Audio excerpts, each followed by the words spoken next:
Você sabia que existe um personagem na Bíblia que causou um verdadeiro genocídio, foi responsável por uma das traições mais cruéis das Escrituras, e mesmo assim, quase ninguém lembra o nome dele?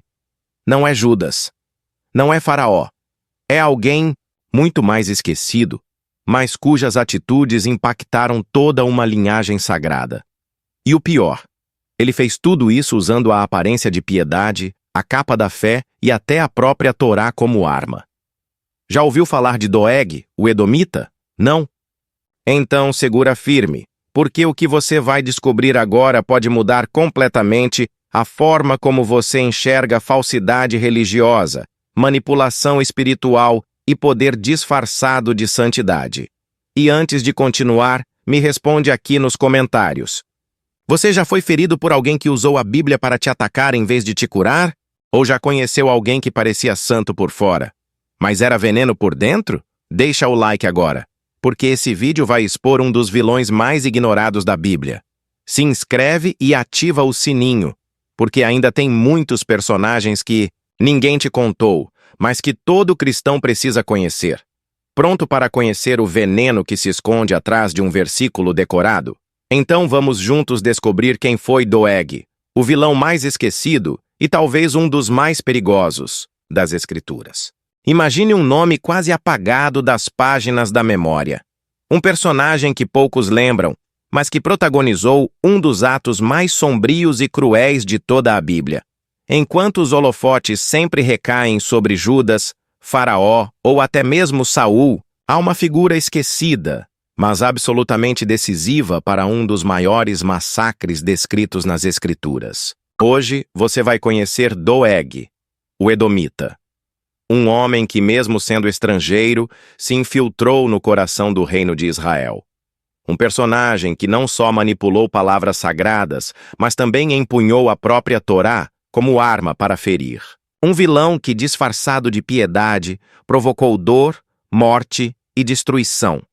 Antes de tudo, já deixa o like, compartilha com alguém que precisa dessa mensagem e comenta aqui embaixo. Você já ouviu falar de Doeg antes? A história de Doeg começa de forma sutil, quase discreta. Ele não era israelita, mas edomita, um povo frequentemente em oposição aos descendentes de Jacó. Mesmo assim, ocupava uma posição de destaque na corte de Saul, como chefe dos pastores do rei. Isso revela algo preocupante. Às vezes, o poder se apega mais à utilidade do que ao caráter. Um edomita no coração do reino é como colocar um lobo para cuidar das ovelhas. Perigoso, traiçoeiro, explosivo. Doeg não era apenas mais um funcionário. Ele era alguém estrategicamente posicionado. E isso nos ensina que nem sempre ocupar um cargo de autoridade significa estar em sintonia com Deus. Lembra de Saul? Era rei, mas já rejeitado pelo Senhor. Enquanto isso, Davi, um simples servo, era chamado de homem segundo o coração de Deus. Aqui está o primeiro alerta. Sua influência vem da fé ou da conveniência, e é nesse cenário tenso que Doeg mostra sua verdadeira face. Ele estava lá, presente, quando Davi fugia da fúria de Saul e buscou refúgio entre os sacerdotes. Da cidade de Nob, Aimeleque, sacerdote, ofereceu ajuda sem saber do conflito entre Davi e o rei. Mas Doeg viu e manipulou. Ao relatar os fatos a Saul, distorceu tudo. Disse que o sacerdote havia consultado a Deus em favor de Davi, insinuando uma conspiração. E aqui está o veneno, a mentira parcial, embutida em uma verdade. Uma estratégia diabólica que finge santidade, mas tem intenções sombrias. O Talmud, inclusive, descreve Doeg como alguém que usava a Torá para ferir, um manipulador que torcia a palavra para seus próprios fins. Esse tipo de comportamento não morreu com ele. Hoje ainda existem pessoas que citam versículos fora de contexto para justificar ganância, perseguição ou egoísmo. São os Doegs modernos que vestem uma capa de fé, mas andam com uma lâmina escondida. Mas Doeg não parou por aí. O que começou com uma insinuação virou tragédia.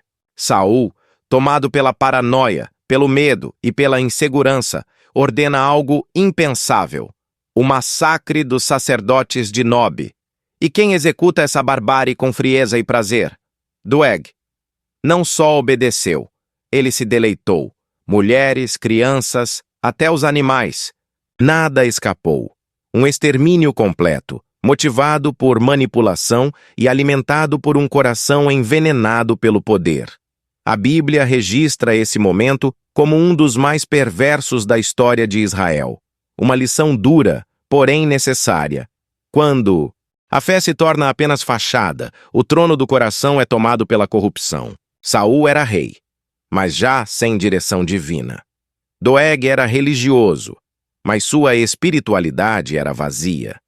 A Torá, que deveria ensinar amor e justiça, foi ignorada em nome da perseguição.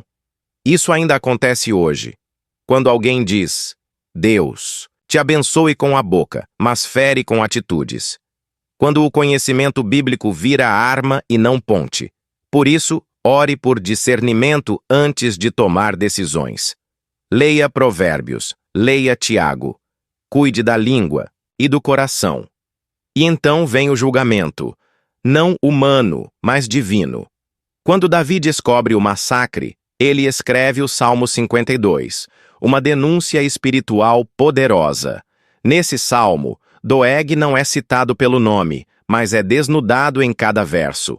Davi o chama de homem poderoso que se gloria na maldade, que ama mais o mal do que o bem, língua afiada como navalha. Não é poesia, é sentença. É Deus rasgando o véu da religiosidade e expondo a corrupção escondida sob a capa da fé. E aqui está o consolo. Quando o sistema falha, a justiça divina não dorme. O Salmo afirma que os justos verão a queda do ímpio. Não por vingança, mas por alívio.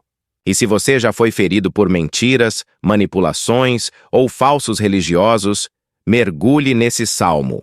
Leia, ore, escreva, declare, porque ali mora a cura. Doeg teve poder momentâneo. Davi tinha promessa, e é essa promessa que sustentou a linhagem que, mesmo sob perseguição, permaneceu viva até o Messias. E agora que você conhece a história de Doeg, o que vai fazer com esse conhecimento? Vai ignorar?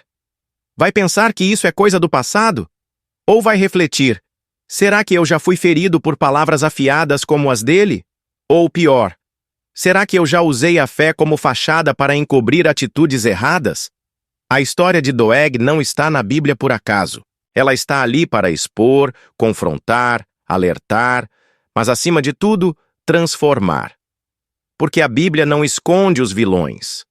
Ela os revela para que nós escolhamos outro caminho. O caminho da verdade, da justiça, da fé viva e sincera. E se essa mensagem falou com você, comenta aqui embaixo o que mais te impactou. Se inscreve no canal, ativa o sininho e compartilha com alguém que precisa ouvir isso. Ainda há muitos personagens esquecidos da Bíblia, e cada um deles carrega uma lição poderosa para a sua vida.